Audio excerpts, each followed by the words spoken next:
Immanuel Kant, Teoría y Praxis. Continuación, tercera parte, de la relación de la teoría con la práctica en el derecho internacional,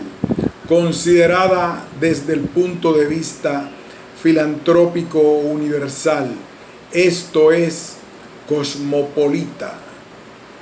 contra Moses Mendelssohn. No se ve de inmediato de manera evidente cómo un supuesto universalmente filantrópico remite a una constitución cosmopolita y cómo ésta funda un derecho internacional en tanto único estado en el que las disposiciones de la humanidad que hacen a nuestra especie digna de ser amada pueden ser convenientemente desarrolladas. La conclusión de esta tercera parte mostrará esa conexión. ¿Hay que amar a la especie humana en su totalidad o esta es un objeto que se tiene que considerar con indignación, al que se desea, por cierto, para no volverse misántropo, todo el bien posible, pero sin esperarlo jamás de él, y del cual, por tanto, más bien hay que apartar la mirada? La respuesta a esta pregunta depende de la que se dará a otra pregunta. Hay en la naturaleza humana disposiciones desde las cuales se pueda comprobar que la especie no dejará de progresar hacia lo mejor y que el mal del presente y del futuro desaparecerá en el bien del futuro.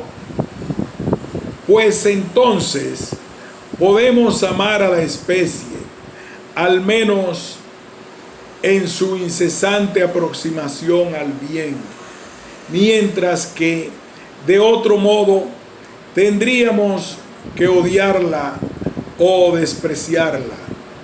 Diga lo que quiera en contra de ello, la afectación de un amor universal al hombre, que sería entonces a lo sumo un amor de benevolencia, no de complacencia. Pues lo que es y sigue siendo malo,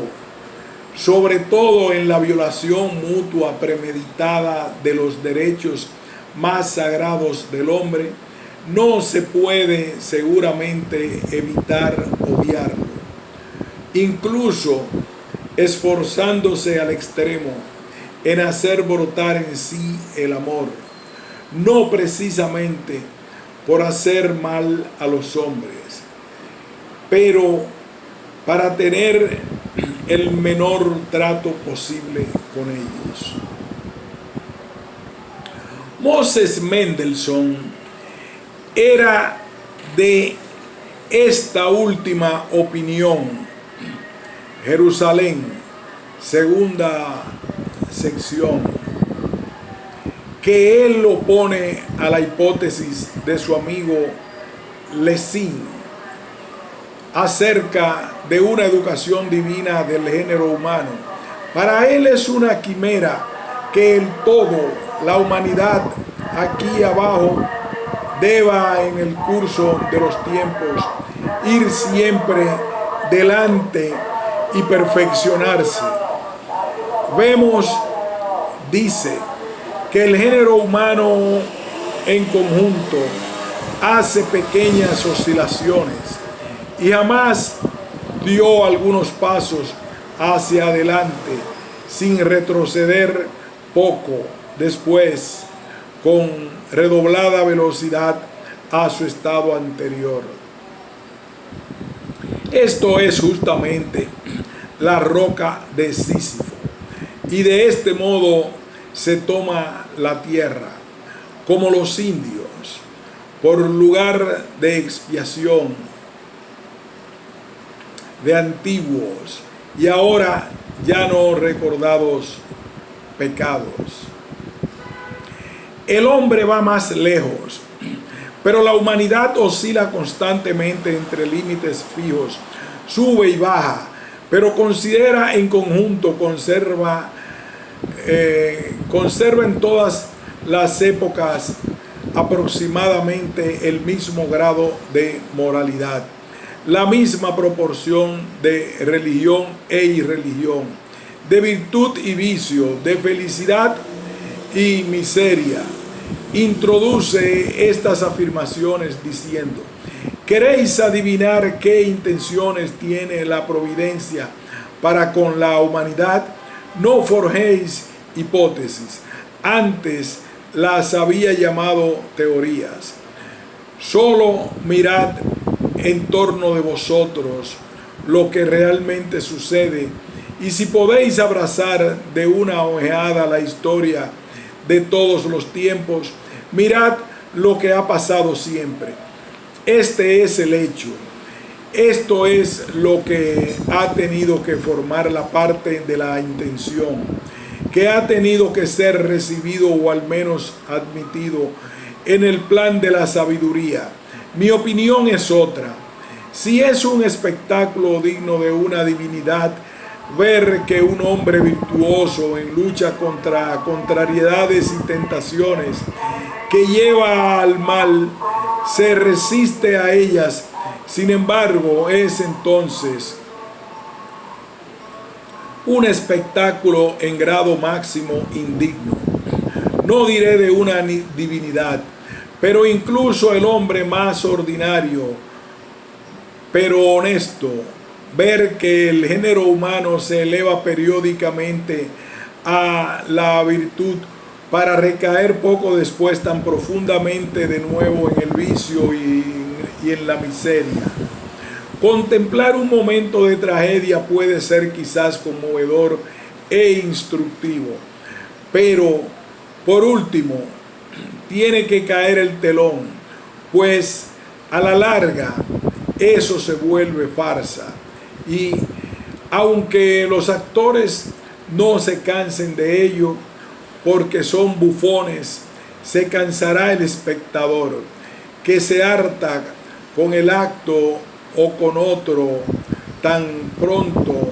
como puede inferir con fundamento que esa pieza que no acaba nunca es una eterna melancolía. Por cierto, el castigo que sobreviene al final puede, al tratarse de un mero espectáculo,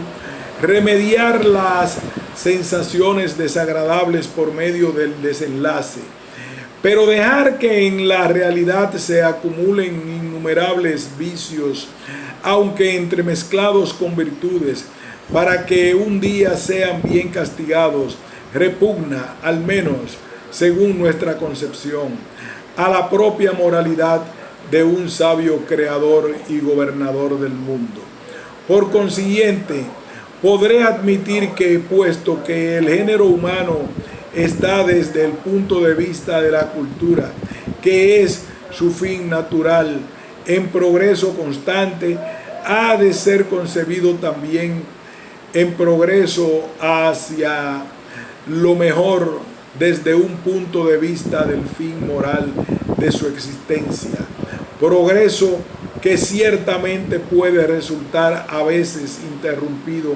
pero jamás roto. No necesito probar este supuesto. Tiene que probarlo el adversario del mismo,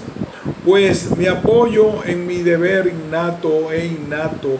en cada miembro de la serie de las generaciones,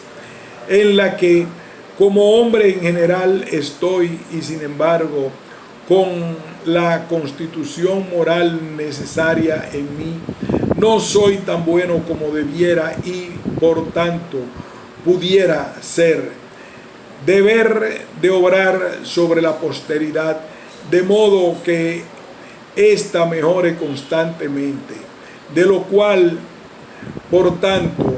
hay que admitir también la posibilidad y de modo que ese deber pueda transmitirse legítimamente de un miembro a otro de las generaciones. Ahora bien, aunque es posible que la historia haga surgir muchas dudas contra mis esperanzas, que si fueran probatorias podrían moverme a desistir de un trabajo aparentemente vano, no puedo, sin embargo, mientras aquello no se haya mostrado totalmente cierto, cambiar el deber en tanto liquidum por la regla de prudencia en tanto illiquidum, puesto que esto es una mera hipótesis de no proponerse lo impracticable, y por cierto que yo siempre pueda estar y permanecer acerca de si hay que esperar lo mejor para el género humano. Esto no puede, sin embargo, perjudicar a la máxima de aquello que es factible, ni por tanto perjudicar a la necesidad de suponer esa máxima con una intención práctica. Esta esperanza de tiempos mejores, sin la cual un deseo serio de hacer algo provechoso para el bienestar general jamás habría calentado el corazón humano, también ha tenido siempre influencia en el trabajo de los bien pensantes, y el notable Mendelssohn tuvo que haber contado, sin embargo, con ello cuando se esforzó tan solícitamente por la ilustración y la prosperidad de la nación a la que pertenecía, pues trabaja en ello él mismo y por sí solo, sin que otros después de él continuaran el avance en la misma línea. No podía razonablemente esperarlo. Ante el triste espectáculo, no tanto de los males que agobian al género humano por causas naturales, sino más bien de los que los hombres se infligen mutuamente. El ánimo, sin embargo, se serena por la perspectiva de un porvenir que podría ser mejor y, por cierto, con benevolencia desinteresada, pues hará tiempo que estaremos en la tumba y no recogeremos los frutos que en parte hemos sembrado. Los motivos empíricos contra el éxito de estas decisiones inspiradas por la esperanza son aquí inoperantes, pues pretender que lo que todavía no ha triunfado hasta ahora no triunfará jamás, esto no autoriza siquiera a renunciar a una intención pragmática o técnica, por ejemplo, la intención de los viajes aéreos en globos aerostáticos, pero menos todavía a una intención moral, la cual, si su efectuación no es demostrativamente imposible, deviene deber. Por lo demás, se puede dar muchas pruebas de que el género humano en conjunto ha progresado en nuestra época en comparación con todas las épocas precedentes hacia lo mejor de nuestra considerable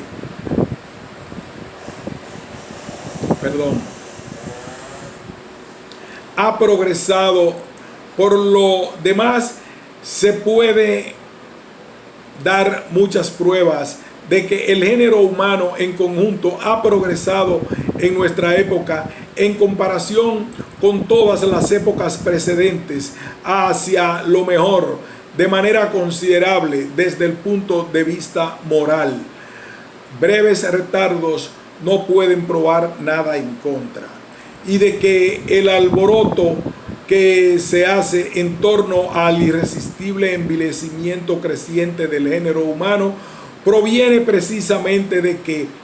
habiendo ascendido a un grado más elevado de moralidad, el género humano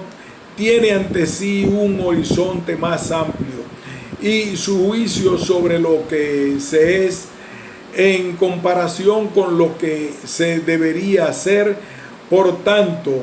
la autocensura es tanto más estricta cuanto más hemos ya subido en los grados de la moralidad en el conjunto del curso del mundo que ha llegado a nuestro conocimiento.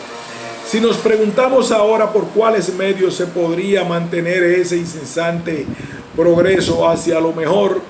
o incluso acelerarlo, vemos pronto que ese éxito que se adentra en lo lejano y limitado no depende tanto de lo que nosotros hacemos, por ejemplo, de la educación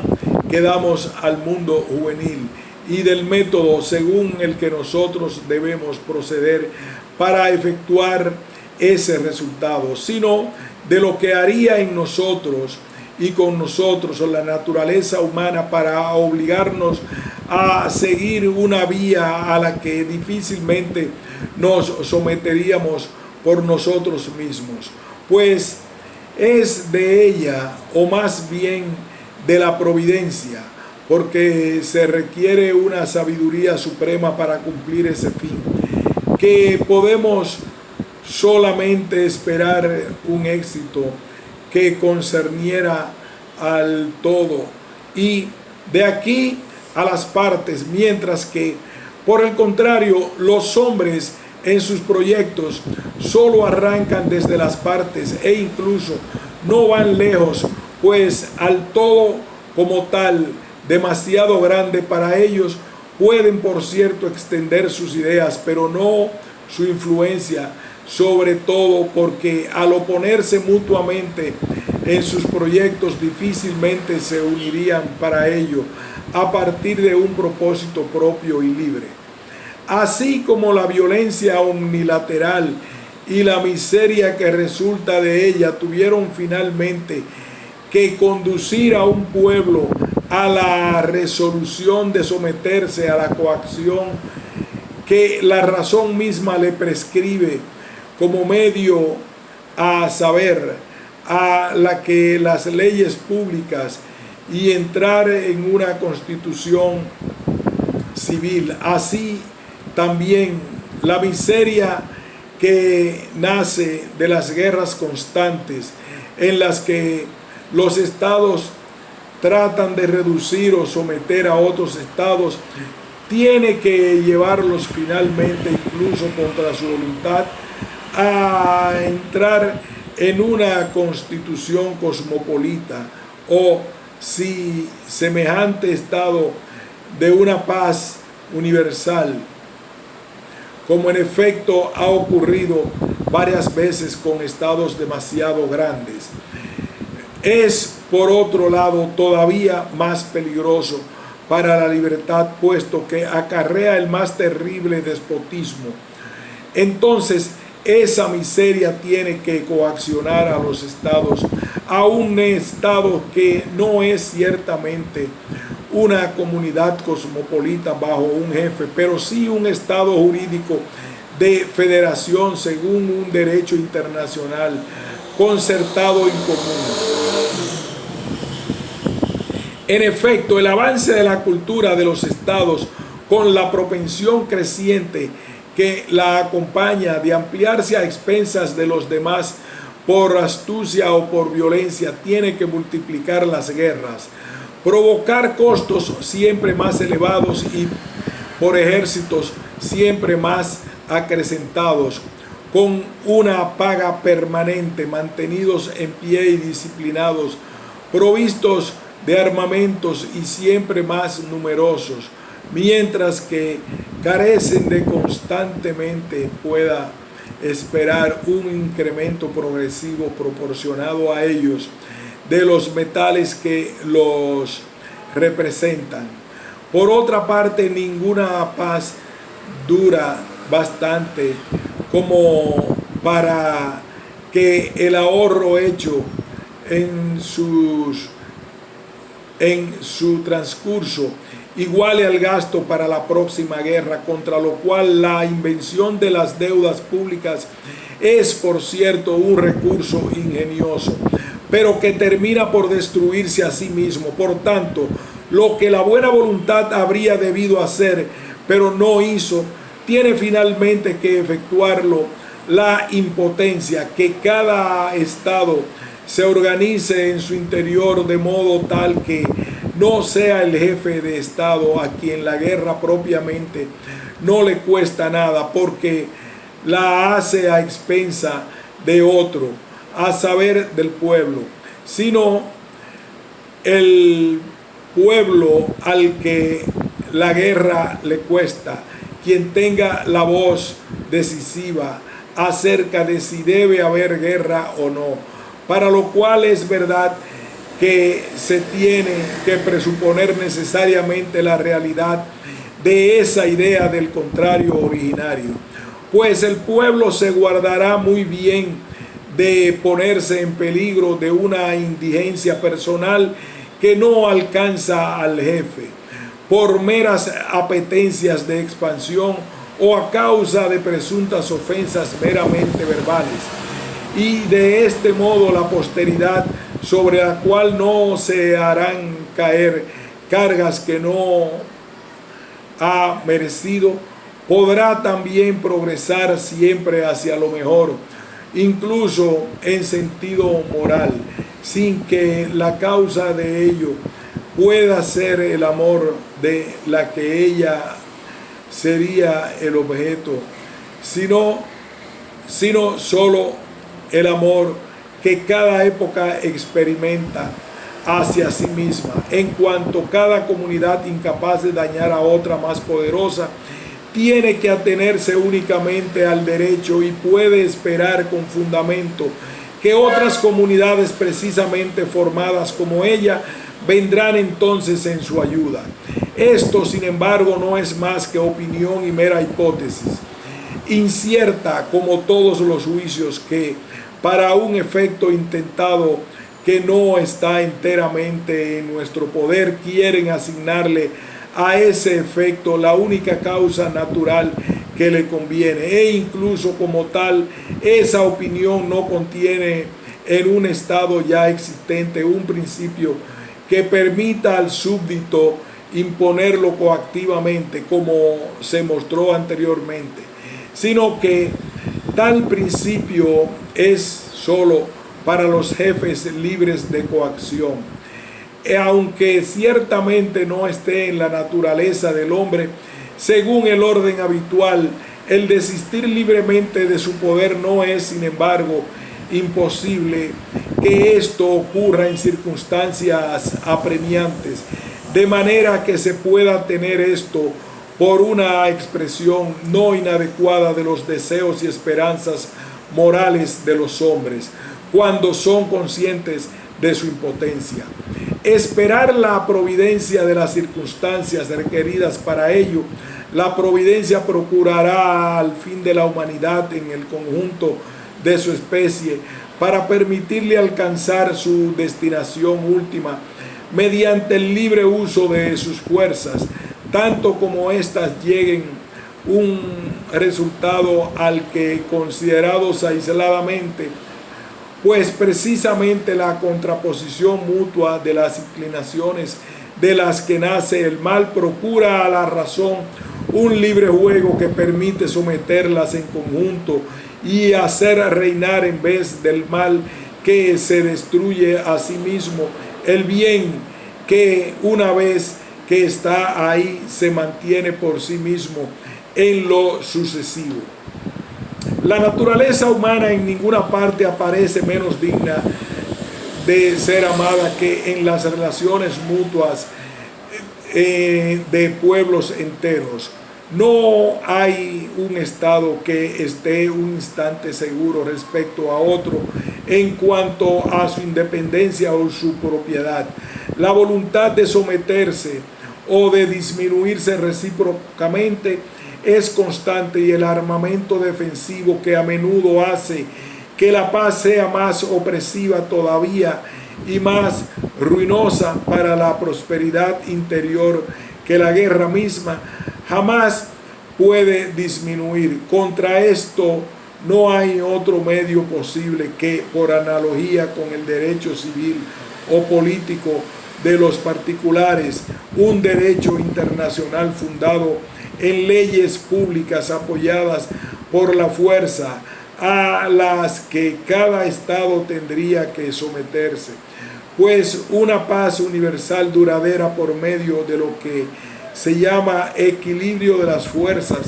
en Europa es como la casa de Swift, que había sido construida por un arquitecto tan perfectamente según todas las leyes del equilibrio que se vino abajo cuando un gorrión se posó en ella. Es una mera quimera, pero se dirá jamás de los estados se someterán a tales leyes de coacción, y la propuesta de un Estado universal de pueblos a cuyo poder deben conformarse libremente todos los estados singulares para obedecer sus leyes puede sonar bien en la teoría de un abate de Saint-Pierre o de un Rousseau. Sin embargo, no sirve para la práctica, pues de esa propuesta siempre se han burlado los grandes hombres de Estado y más todavía los jefes de Estado, como de una idea pedante y pueril, salida directamente de la escuela. Por mi parte confío, por el contrario, en la teoría que parte del principio de derecho que enuncia cómo debe ser la relación entre hombres y estados, que recomienda a los dioses de la tierra la máxima de proceder siempre en sus conflictos, de modo tal que por el mismo resulte introducido ese estado universal de los pueblos y de admitir así que ese estado es posible, in praxis, y que puede existir, pero al mismo tiempo confío también in subsidium, en la naturaleza de las cosas, que constriñe a ir hacia donde no se quiere ir por propia voluntad, fata volentem, docunt non volentem transunt. Pues esta naturaleza de las cosas se tiene en cuenta también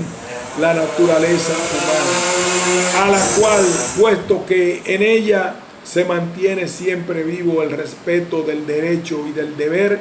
no quiero ni puedo tenerla por hundida en el mal hasta punto que no deba triunfar finalmente sobre el mal la razón moral práctica, después de muchos intentos infructuosos, y presentar esta naturaleza humana como igualmente digna de ser amada. Así pues, también desde el punto de vista cosmopolita, se continúa en la afirmación lo que fue por fundamentos racionales, vale la teoría, vale también la práctica. Königsberg, Immanuel Kant. Fin de este ensayo.